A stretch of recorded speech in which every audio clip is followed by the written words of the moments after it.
Halvstik er et opslag, hvor man kun slår op med den ene tråd. Først laver jeg en maske med lykken. Sætter den fast.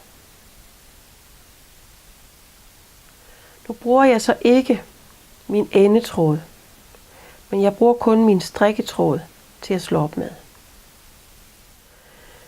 Jeg tager tommel og pegefinger under strikketråden, holder på den, så den er strammet ud.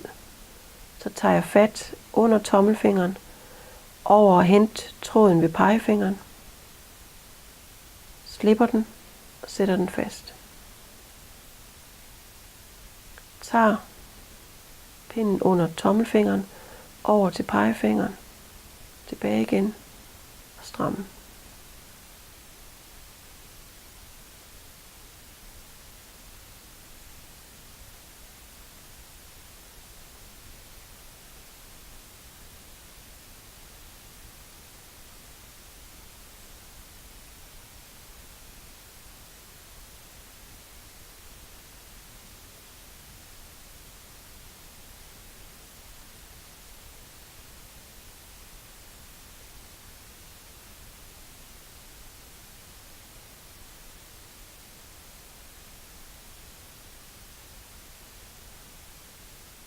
Her kan I så se mine masker, der er slået op med det, jeg kalder halvstik.